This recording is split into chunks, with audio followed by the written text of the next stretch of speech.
Good morning, good afternoon, good evening, wherever you are in the world joining us today for this special event. My name is David Bradbury. I'm the head of the Tax Policy and Statistics Division at the OECD Centre for Tax Policy and Administration. And welcome to the OECD's COP26 Virtual Pavilion.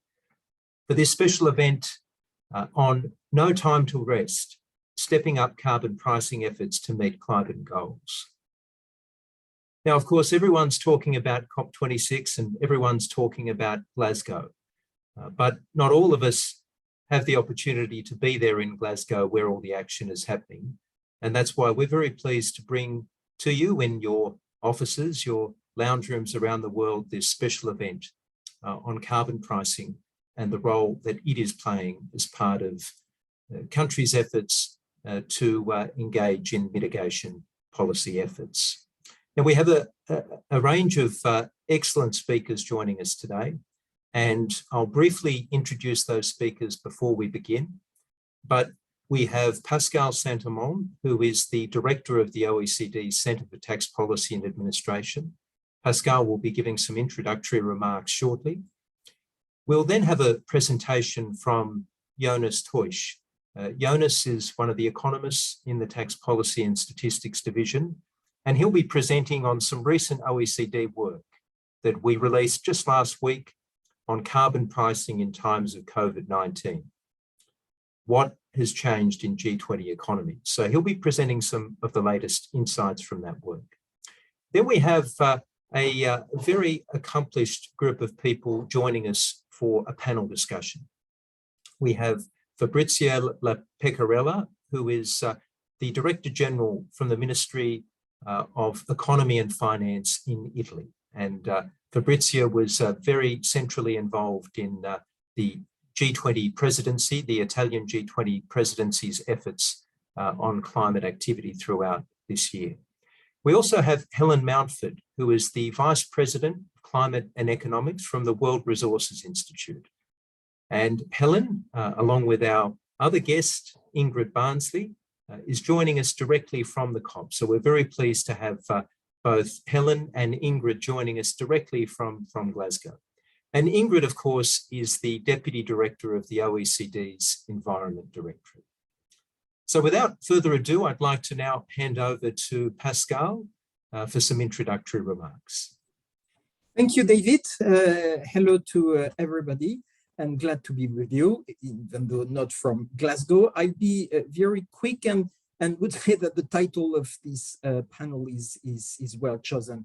No time to rest. That's what I feel. We've just delivered a big package on international taxation, and we're already moving to the next big package, which will have to be delivered someday, the sooner the better, which is about carbon pricing. I'll be very quick because I think we need to hear from the panelists just a few things. One, good news.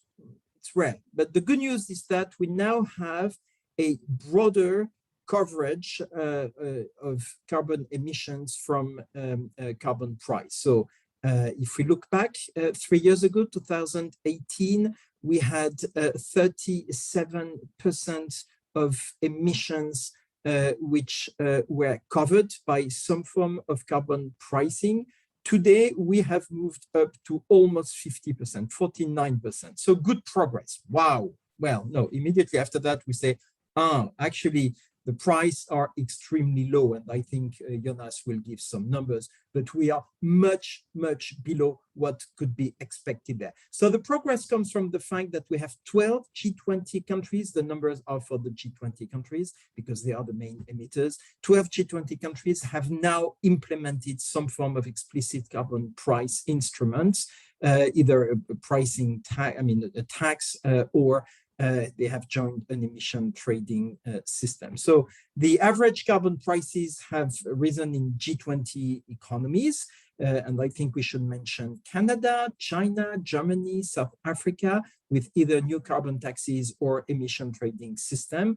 and the existing systems have seen their price rise. That's part of the good news. I would mention the EU emission trading system, which has almost quadrupled its price since 2018, with now something which seems to stabilize around 60 euros per ton.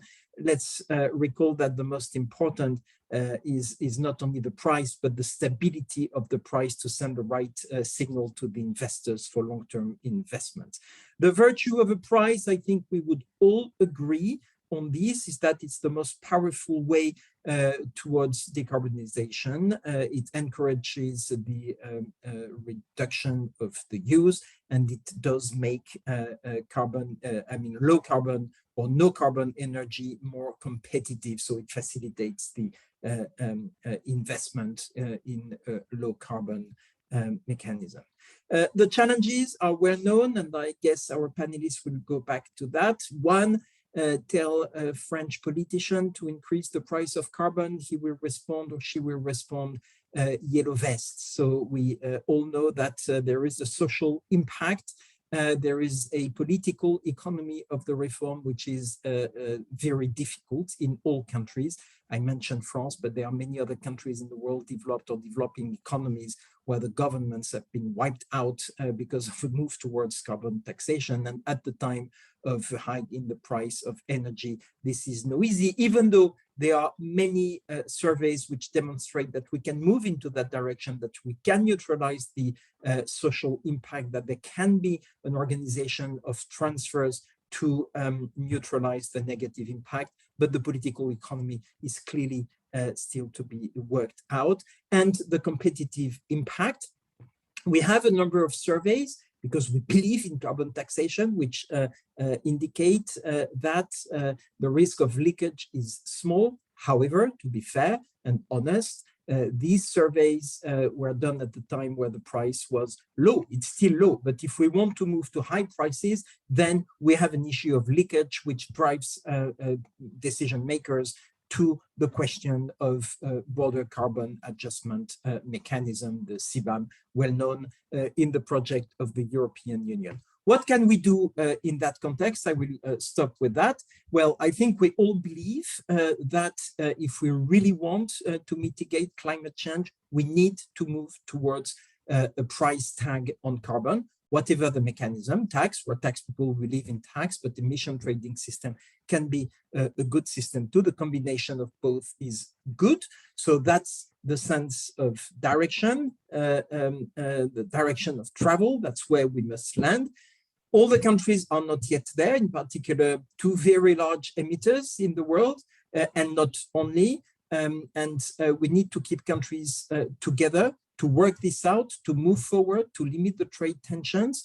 We certainly do not want countries to prevent countries from moving ahead, or group of countries like the European Union, on the contrary, but we want to facilitate the debate. And that's where the Secretary General of the OECD, Matthias Cormann, has proposed, following tax symposium at the G20 in Venezia, in Italy in July, to put in place an inclusive framework for carbon taxation, explicit carbon price, which is what we do. David's team, Jonas, working on the effective price of carbon through the ETS, through carbon taxes, through excise duties on fuel.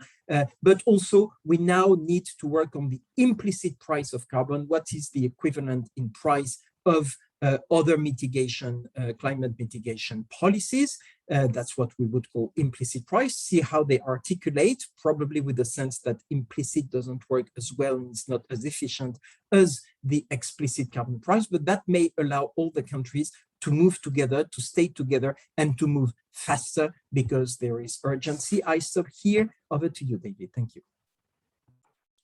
Thanks very much, Pascal. That's a great introduction, and one that leads very nicely, I think, into Jonas's presentation.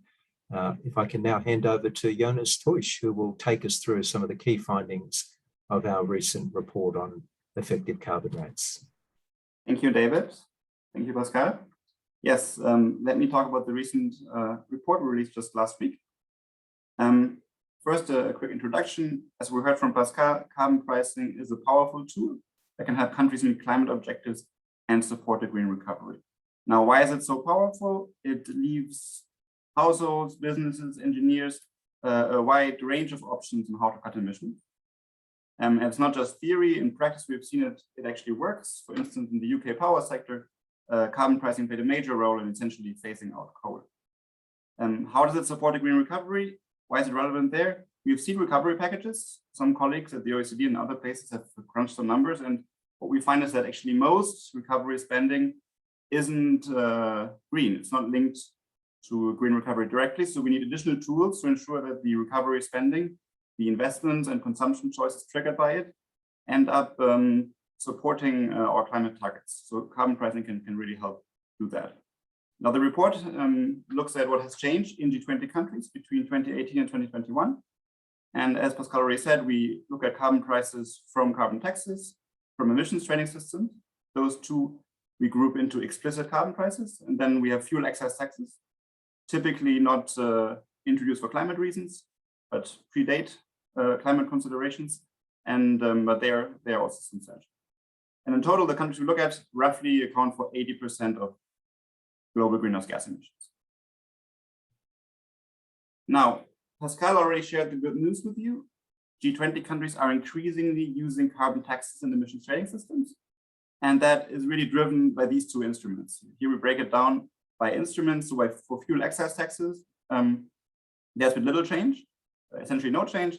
By contrast, for explicit carbon prices, ETS, carbon tax, there has been major change. And Pascal mentioned the examples. One of the big drivers, of course, is the Chinese ETS. And if we break it down by sector, we see that change is most pronounced in the electricity sector. Right? Look at here, it started with 31% in 2018. Now we're at 64%. And the reason for that is that Chinese ETS, national ETS, for now only applies to the power sector. So there has been a lot of progress because of Chinese ETS. But as it doesn't apply to other sectors, we don't see similar progress in other sectors.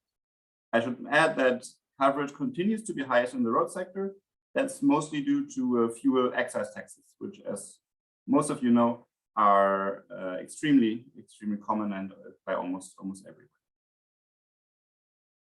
Now, if we just zoom in on those instruments where the action is, so explicit carbon prices, we see that they have doubled on average, right? We now have an explicit carbon price in the G20 that's on average 4 euros per ton of CO2. Why is it so much lower than the headline numbers? If you read about the EU ETS, at the moment still above Euro 50, just recently Euro 60. So we are really, the average is much lower. Two reasons for that. First, even within the European Union, the EU ETS only applies to emissions from the industry and power sector and inter-European flights. So even in the EU, it doesn't apply to all emissions. Then, of course, you'll see that many of the large countries in the G20 don't have any explicit form of carbon pricing in place. So that of course, brings down the average considerably. Overall, carbon prices increasingly diverge. So that holds here, even in this chart where we add back in the fuel excise taxes. So we see that especially countries that were already had higher carbon prices to begin with, saw prices rise the most. The notable exception here is India, where we saw quite a substantial increase in transport, in fuel excise tax on transport. But for the other countries, they were already among the sort of leaders in the carbon pricing space beforehand. So we see this divergence. And this leads to this uneven carbon pricing landscape, if you wish. And this brings me back to the issue that Pascal raised of carbon leakage and competitiveness concerns. In the past, studies show that there hasn't been much carbon leakage, no discernible effects usually, but prices were low, and also in emissions trading systems, and that's still the case today, many of these allowances or permits are actually given to the industry for free. So that doesn't raise revenues, and it also decreases your incentives to invest in cleaner assets. Now, turning a bit to a breakdown by fuels, here in this chart, you see the average effective carbon rate for selected fuels. And what's really striking is that despite the recent progress with explicit carbon pricing, fuel excise taxes still dominate. And that's especially here if you look at diesel and gasoline, because they are very highly taxed, relatively highly taxed in road transport. And that raises some political economy and equity issues, because it means that fuels that are mostly used by households tend to be actually priced more highly than those fuels mostly used in industry. So what can governments do? Of course, they can focus their carbon price reform efforts on industrial users, for instance, maybe exempt gasoline if it's really not possible to raise prices in road transport, and rather rely on other tools there. They can also use the revenues to support a just transition, right? Carbon pricing is different from other tools in that it raises revenues, and these can be reinvested in a way that actually makes, say, vulnerable groups better off as a result, if you take the revenues into account. So what we do here, we look at, first of all, what are the current revenues, what's the breakdown, and we see that despite the recent progress, still most of the revenue comes from fuel excise taxes. One reason for that is that emissions trading systems, as I mentioned before, allocate many of the allowances for free. That doesn't raise revenues. But we also looked at, so what's the revenue potential if we were to, say, introduce a carbon price for across G20 countries at here €60 per ton of CO2, that's a mid-range estimate of current carbon costs, then we would actually raise, on average, some 1.5% relative to GDP. So we would essentially potentially double the kind of revenues we currently raise from fuel excise taxes. And these revenues could, of course, then be used to deal with these sort of side effects. I focused a lot of my presentation on carbon pricing. Obviously, more needs to be done in the full range of policy tools. Distributional and competitiveness impacts will certainly be relevant for carbon price reform, but they are not limited to carbon price reform. Other policy tools also have these effects. Maybe other policies are less visible, but they still create distributional and competitive impacts. So that's something that will continue to raise tensions and will have to be managed by governments. I mentioned just on the previous slide that carbon pricing raises revenues. So that's actually very helpful to get together a combined pricing and spending package to increase public support. Clearly, carbon pricing is not the silver bullet. Other tools are also needed. Regulation and technology support, they can complement carbon pricing. They can also, in places where carbon pricing is not really an option, replace it, right? That's certainly possible. One thing I think that I would like to stress before concluding is that whichever tools you choose, what's really important is to commit to it long-term, right? Many of the investments we need, these are like long-term assets. Investors need certainty, households need certainty, that it pays to invest in low carbon technologies. So that's something that's really key, and how governments can do that, I think it differs across countries. And if they can do this with carbon pricing, that's great. If they can do it with other tools, that's also very, very helpful. I kept it short, as I promised. So if you'd like to know more, the full report is available online. Here's the website.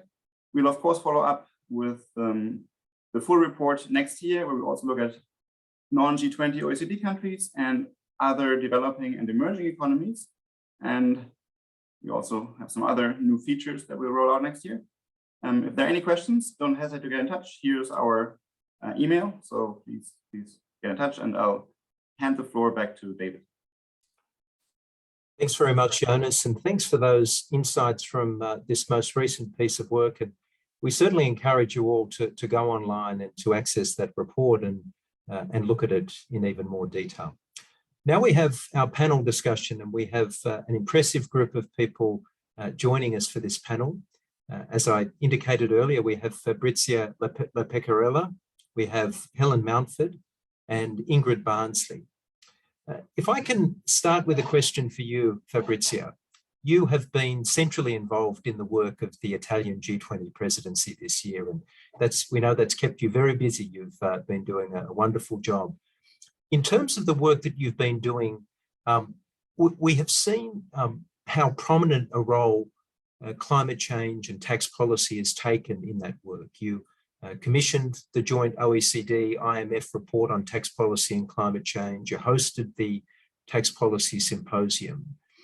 Drawing on the insights and the experience that you've had in that role, clearly, from what Jonas has said, we can see that there is some good progress being made, but there's still a lot of room for improvement, in particular in relation to carbon pricing. Why do you think countries are still finding it so hard to implement carbon pricing?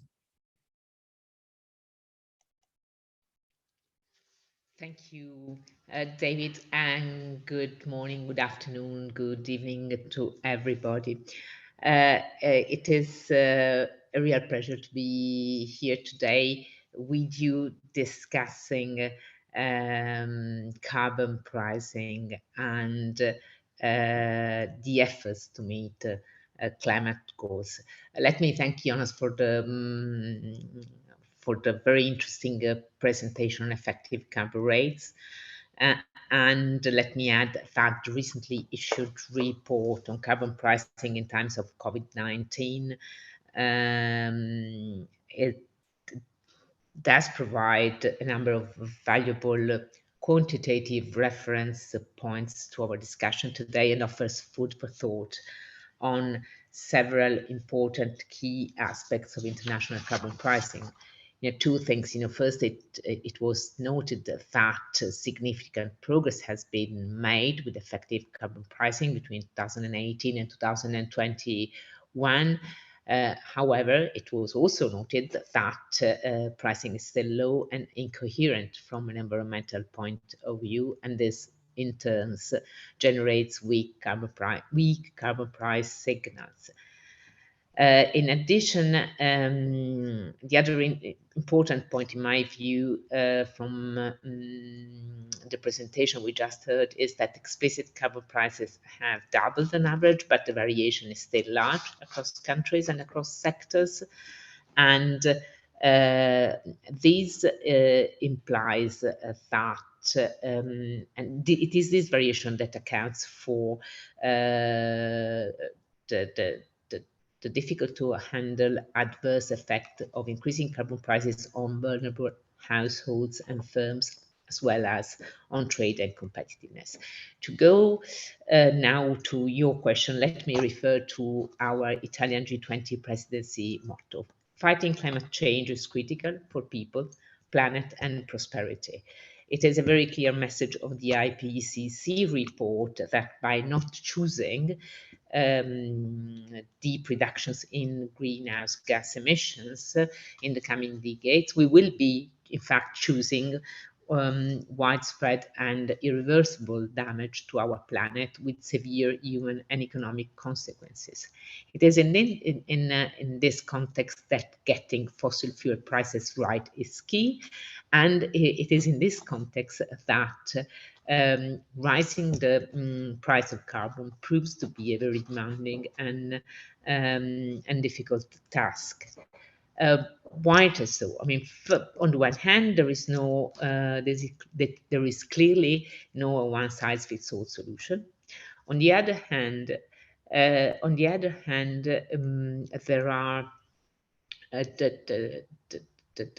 the policy mix needed to reach greenhouse gas emission neutrality by mid-century can be improved by increasing the price of carbon and by environmental taxes. But I mean, the use of these policy tools will be influenced by the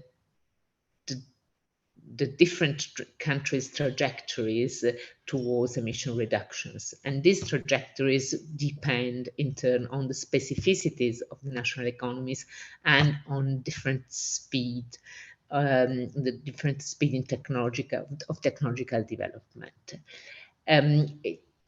What the real challenge here is, or the real challenges here are the implementation challenges that have to do with the adverse effects of rising the price of carbon on vulnerable households and on firms. Dealing with these adverse effects would require adequate compensation, and dealing with the negative effects on sectors of the economy and firms would require appropriate incentives to promote development and the use of more efficient energy products. Now, I mean, the presentation we just seen shows very clearly that the advantage of using carbon pricing is that it raises revenue that could be used to provide these things. But still, this is not. This is a process that requires time and that would deliver the desired outcome only over the medium term. This is the very difficult, difficult bit to handle in implementing the policies. Nevertheless, policymakers have a responsibility to act, and not underestimating in any way, you know, how difficult this is. The truth is that doing nothing, standing still at this point, will pose far greater challenges in the future. So not dealing with the implementation challenges now, I mean, it's not not a solution. And the proper design of policies should assess the vulnerabilities within societies and among countries to ensure a just transition. And a just transition would require financial and technical support. As far as financial support is concerned, it is clear that additional global investments will be required to reach net zero targets in the next decade, and that emerging countries that are less equipped to carry out this transition will need support. Mobilizing such investment is a massive undertaking, but this investment is the best investment we can plan for our future. As far as the technical support is concerned, we need to fill specific knowledge gaps. We must strengthen the global climate information architecture to correctly handle climate risk. This would require full disclosures, better data, and the sharing of metrics and indicators for measuring countries' carbon footprints and for assessing the stringency of greenhouse gas mitigation policies across countries. Technical work could be a critical ingredient for a productive, a constructive policy dialogue at the multilateral level. And here, you know, I think that the G20 would be the best place where we should carry out this multilateral dialogue. The G20 can play an important role because it is the place where the challenge of involving in the efforts of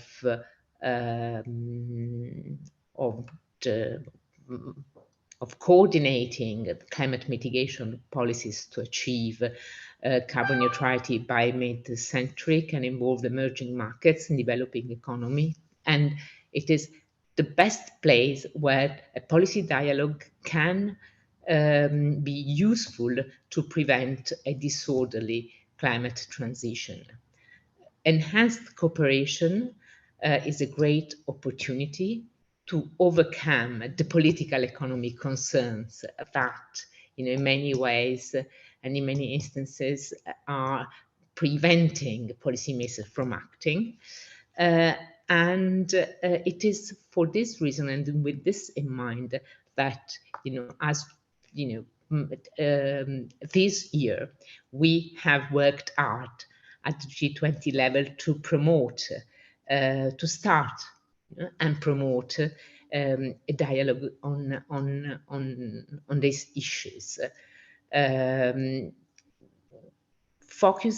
Trying to focus and to share in that context the importance of mapping carbon pricing policies and other economic instruments to assess their impact in terms of efficiency, effectiveness, income distribution, and competitiveness of domestic industries. We have tried to, work on on sharing in that context, the idea that developing common methodologies and metrics to evaluate and compare the stringency of greenhouse gases mitigation policies could have been was the way to go to take forward the multilateral dialogue on these issues. I think we're not quite there. We have been worked hard. We had, I think, a very successful ministerial discussion in July with the high-level tax symposium, but we did not succeed entirely, in having all together in having all our G20 colleagues to agree that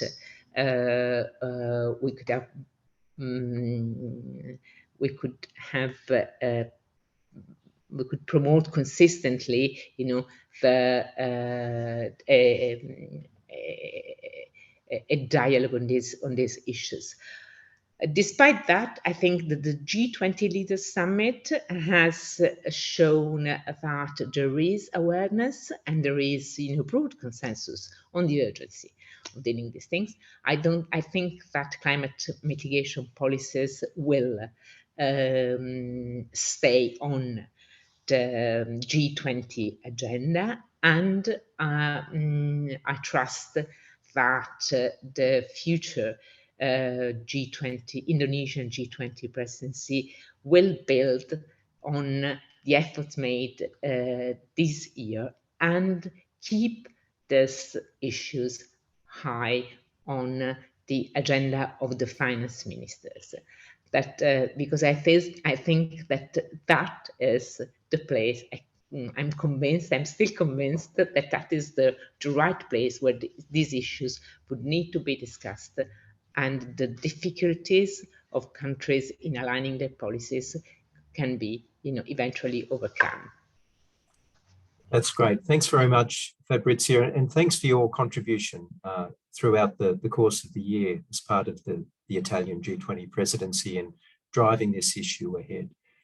Helen, if I can turn to you now, and I've got a question for you, but before I do that, if perhaps you could just share a few insights. What's it like? You're in Glasgow at the moment. What do you see as being the prospects for a successful week or two ahead? Thanks very much, David, and apologies if there's background noise or I get cut out. It's quite chaotic here, a lot of people on the ground. I'd say we started off very rocky here in Glasgow. There was a lot of distrust by developing countries, by the youth, on whether particularly the major emitters and the rich nations would stand up to what they needed to do.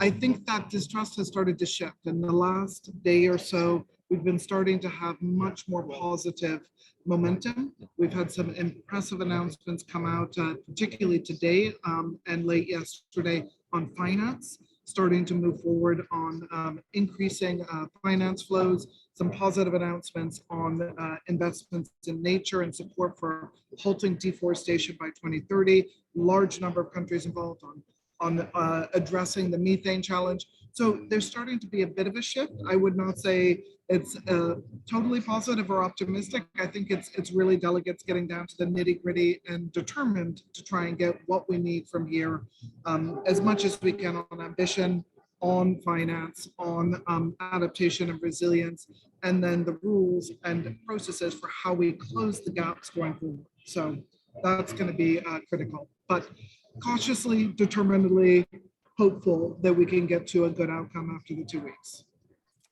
That's great. And thanks very much for sharing that with us, Helen. It's almost like we're there with you, and that background noise gives it a degree of authenticity that really is very pleasing.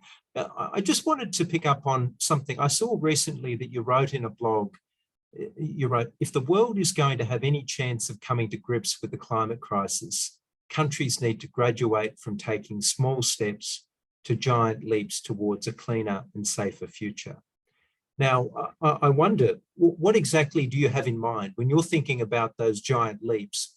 What sort of policies, what policy packages do you think are needed? And to what extent is carbon pricing going to be an important part of the overall policy response? Well, thank you very much, David. And actually, before I start, can I congratulate yourself, Pascal, Jonas, the whole team there at OECD for a truly fantastic report. Wonderful to see this update on where carbon pricing stands. It is a really critical tool in the toolbox to tackle climate change. So great to have this sort of progress report, but also to see where there's still some challenges that need to be addressed going forward. In terms of the kinds of changes we're needing, it really is a structural shift in our overall economy. I mean, this is going to be quite a massive shift to go both low carbon and also build resilience to the climate impacts we're already seeing. And it's across all sectors, right? Energy sector, we know well, cities, transport, we understand, land use, agriculture, everything we do, we're going to need to make shifts and adjustments. Some of those are well underway and are already being driven forward by markets, right? I mean, renewable energy is now cost competitive with or cheaper than fossil fuels in almost all regions, certainly than coal, often than other fossil fuels. Similarly, we're starting to see a rollout of electric vehicles that's quite exponential around the world. And again, we're seeing the major car companies are the ones who are in some places leading the charge. And they're just saying, we're not going to build cars in the future that have internal combustion engines. So we're seeing a lot of the changes, but there is a truly core role that governments need to play. And one of the things that's key is actually to develop the sort of comprehensive plans for climate action across their economy, first for 2030, and then for longer term, 2050 and beyond. And then to make sure those are properly integrated with their economic and development plans, which is not what we always see, right? Sometimes they're to the side. And if you're having different plans for your economy, we know they're not all going to happen. It's not going to be coherent and work together. So how do we bring these together? Let me say a couple of things on this and give a couple of examples, and then I'd love to say something on this role of carbon pricing. First, in terms of the progress we're seeing here, we actually now have 149 countries that have stepped up their 2030 climate targets. That's about 80% of our global greenhouse gas emissions. They have updated their 2030 targets in advance of or here at COP26. So that's quite an impressive number. That's really a lot of those have come in the last few days or few weeks even. About 39 of those have set what we call long-term strategies for 2050. Many more are starting to adopt net zero strategies, and which is really exciting, but those are more net zero targets and don't necessarily have the full strategy behind them. So one of the things we're looking at is how can we capitalize on the sort of net zero targets that countries are coming forward with for 2050, 2060, some for 2040, 2045, and actually build out a clear plan and trajectory of how to get there, including updating that 2030 target to make sure that it aligns well. And then ensuring this is built into your economic and development plans, into your fiscal plans, your taxation plans, every sectoral plan. So that's sort of the small challenge that we have there. We do have some examples where we're starting to see this happen. And I did want to briefly mention three. One is Denmark, which has a 2030 target to reduce its emissions by about 70%.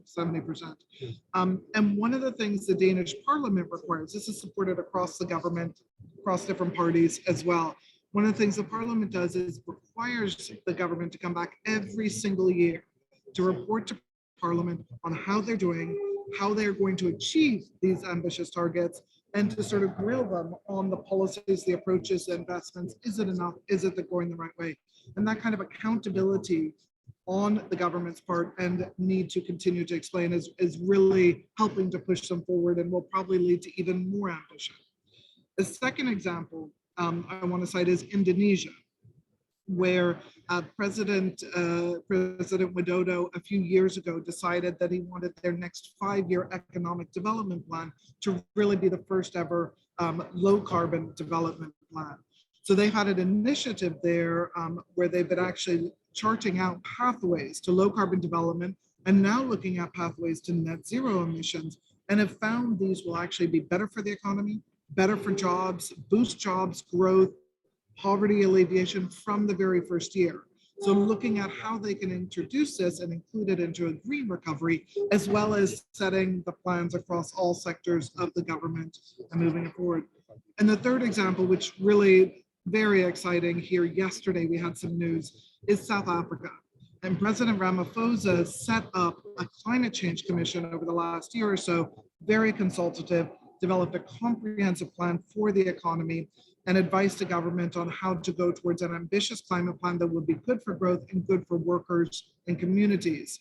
And in September, based on this, they adopted a very ambitious 2030 target, pretty much aligned with a 1.5 degrees Celsius climate pathway, which is what the scientists are asking us to try and get to.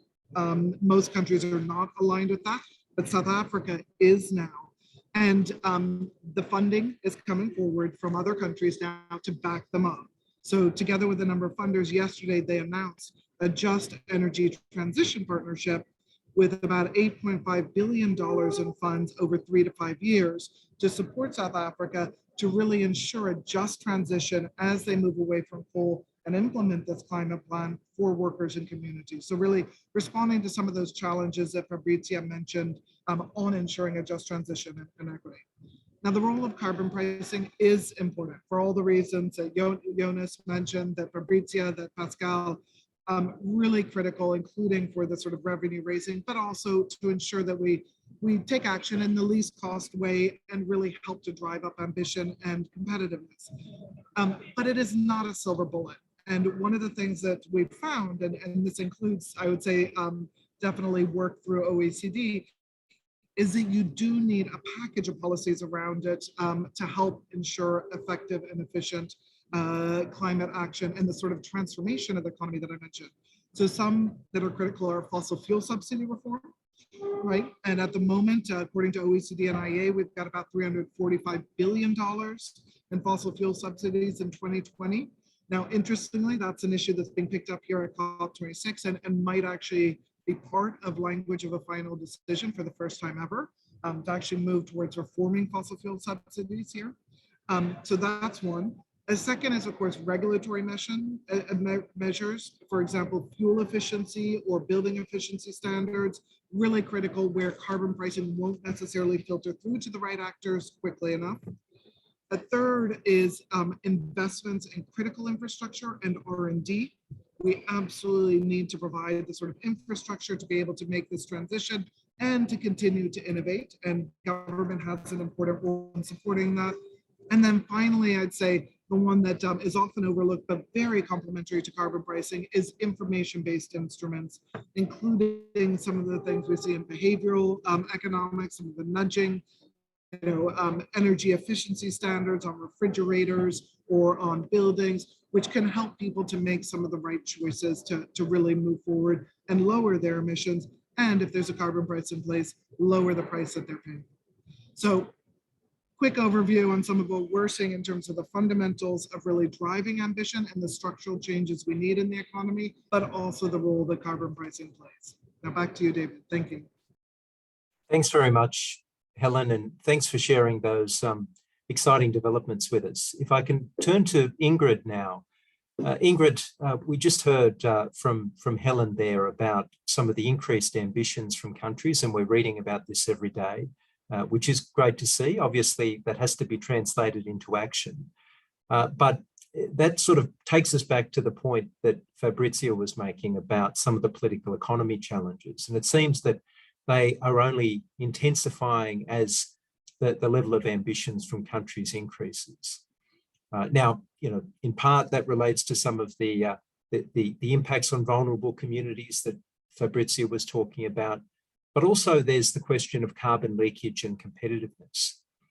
And would you be able to share with us your thoughts on how some of the OECD's recent findings relate to this, but also what that means in terms of the impacts of carbon pricing and what the OECD might be able to do moving forward to support greater action being taken? Thanks, David. Good morning, good afternoon, good evening, everybody. Thanks for having me. I'm coming also from COP. I'm inside an Iberdrola green phone booth, which was the quietest place I could find. I hope you can hear me well. So, David, you're right in picking up what has been said by Helen and Fabrizio. It's evident that we need to ramp up both the coverage and level of carbon pricing.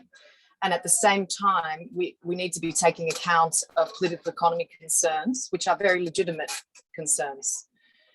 They've been touched on in particular by Fabrizio. The OECD's work on the inequities environment nexus has found that the largest negative impacts of environmental degradation and environmental taxation policies, if they are in the absence of targeted support measures, that is, are in fact concentrated on vulnerable groups and households. So there is an interest for both in terms of environmental outcomes and policy outcomes to try to address these very serious issues around political economy. These impacts, as you said, they concern the costs of energy consumers, and Pascal spoke to the difficulty with that issue right now earlier on, as well as, of course, impacts on firms and employment, as you mentioned.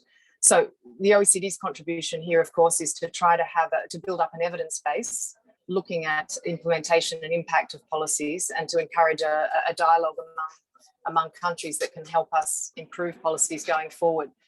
So first point, in terms of the impacts of carbon pricing on reducing emissions, but at the same time on jobs and firm performance, let me mention a few of our recent findings. We have been looking into this issue across several areas of the OECD's work. First, our studies indicate that carbon pricing has proven itself effective in reducing emissions while not having a net negative impact on firm performance or jobs in certain instances. So, for example, we studied the first 7 years of the EU emissions trading scheme, which at the time was the largest trading scheme in the world, and found that the scheme reduced emissions on average by 10%, with no significant effects on either jobs or profits of the regulated firms. Now, that said, the impacts are not homogenous, with some firms affected more than others, both within and across sectors. So that's indeed something that needs to be looked into further. Now, those findings have been widely replicated since, and we have subsequently done a meta-analysis where we've looked at the fact that most published studies have found similar results. So it's extremely important that that information is fed back into the policy-making sector, given the real challenges that policymakers face. This work has also been borne out in sectoral and country studies. So to give an example, we looked in detail at 8,000 firms in the French manufacturing sector and found that the current tax, which decreased emissions by 5%, and has the potential to do so even more, has had no net effect on overall employment thus far. So that's a positive. Worth mentioning also evidence from developing and emerging economies. We've been looking at this as well. Our work on Indonesia, and Helen pointed to the fact that Indonesia is a pioneer in many ways among the emerging economies. Our work on Indonesia has shown that while a 10% increase in energy costs has led to a 6% reduction in CO2 emissions, again, there has been no impact, I should say, on net job creation. So this is a positive. Secondly, I think we need to continue to point to the potential link between carbon pricing and innovation. So we need to show evidence of the potential link between the two, that carbon pricing can boost innovation. We know we need to accelerate technological innovation if we are to achieve our climate ambitions. And according to the IEA, among others, currently mature technologies will only achieve around half of the emissions reductions needed at most. So innovation is going to be critical, and Helen touched on that as a complementary support mechanism alongside carbon pricing. So while carbon pricing is not usually considered to be an innovation policy, the OECD's analysis of the EU emissions trading scheme pointed out a noticeable increase in innovation activity among firms covered by the scheme. So we want to point out that what can be good in terms of climate can also be good in terms of innovation where possible. Just a last point, if I may, looking ahead, we need to consider the complexities of all of this. So let me mention a few points. First, prices are likely to continue to rise. We realise that beyond the current and past levels that we've used for our studies up until now. We need them to rise in many ways in order to meet the ambition. So while both prices and levels of ambition are going to continue to rise, they're doing so at different speeds in different countries. So we have to manage the differing effects, not only across sectors and communities within countries, but also the potential international spillovers effects, such as carbon leakage, as you mentioned, David, and I'll get back to this in a moment. Secondly, no net impact does not mean no impact at all. So we can't underestimate the importance of targeted support and management of transition for firms, sectors and individuals who will be the most negatively impacted. And this is a point that Fabrizio has made.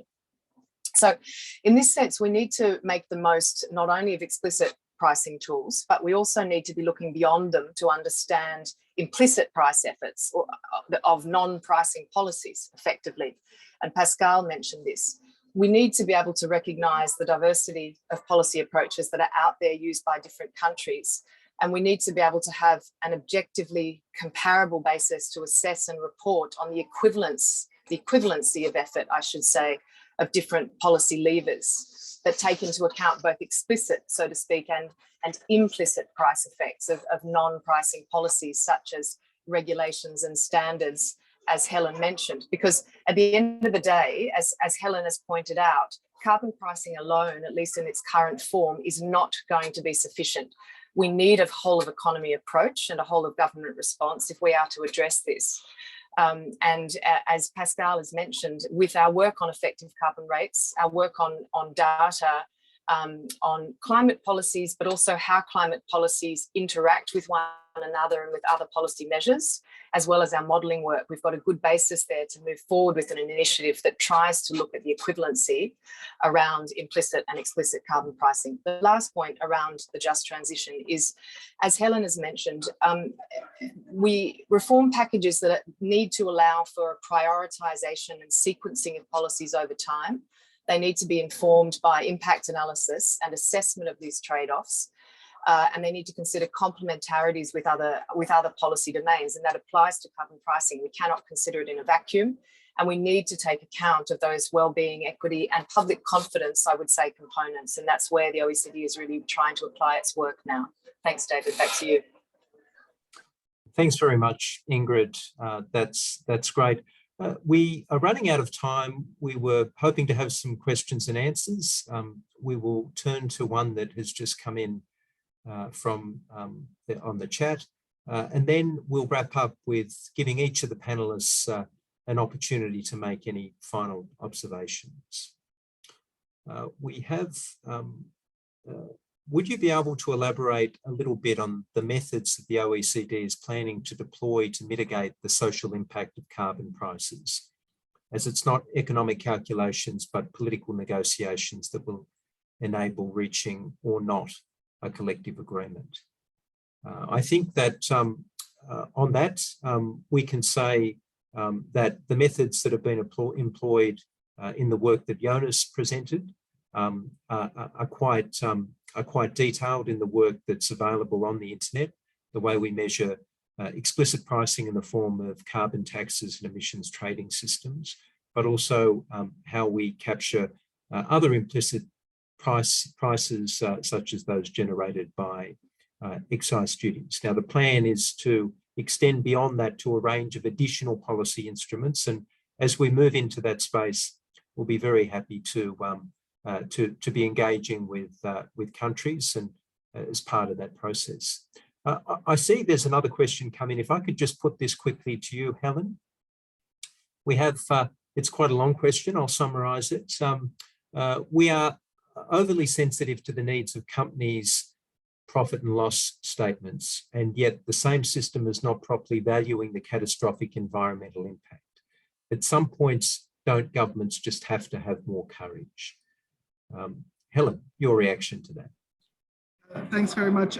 I'd say yes. I'd say yes, and because absolutely, and what we're seeing, I think, here and what we've seen over the last few months, even in the midst of a global pandemic, with so many governments stepping forward and increasing their climate ambition, is that many are starting to do so. We now need to see the hard work of actually implementing that ambition, but we're starting to see some of that. Is it enough? Absolutely not. And I think one of the things we're also seeing here very much on the ground is the youth activists, the protesters who are actually demanding more and demanding more of governments. Now, on this particular point around companies and around our economic systems and our models and approaches, I do think there is a fundamental challenge we have with the economic models and tools we use to assess climate policies, to assess how we're going to progress our development plans. Those tend to both undervalue the environmental benefits that we have. And so therefore, if you actually do something which is destructive of the environment, if you're degrading land, if you're emitting pollution, which leads to health impacts and deaths around the year, around the world, we have something like 4.2 million deaths per year. That's not reflected in our economic models often. And similarly, some of the benefits of climate action, the job benefits, the potential for innovation aren't reflected. So one of the things we do need to do is actually change those economic models that governments use to assess their own policies and make investment choices and policy decisions to actually reflect these impacts. So there's both this political power question and how to shift that, which includes through all of society taking a strong look and holding governments to account. And there's also how do we change the economic models themselves to better reflect what we're seeing. And those are both challenges, but ones that many are starting to work on. Thanks very much, Helen. And we've got 4 minutes left. I promise to give each panelist an opportunity to make any final observations. Fabrizia, can I come back to you? Any final observations? Well, thanks, David. I mean, what I think, my, final observation is that this very interesting conversation shows how complex the thing is. It is very clear what we should do. It is a lot less clear how we should do it and with which time, within which time frame. I would actually, I think that this conversation shows that there is a key role that international organizations, including the OECD, can play in support governments in dealing with this challenge in the best possible way. And I really liked what Ingrid said. I mean, we need a whole, the difficulty here, there are many difficulties. One thing that seems clear at the end of this conversation is that we need a whole economy approach, and we need to be able to provide a whole of government response.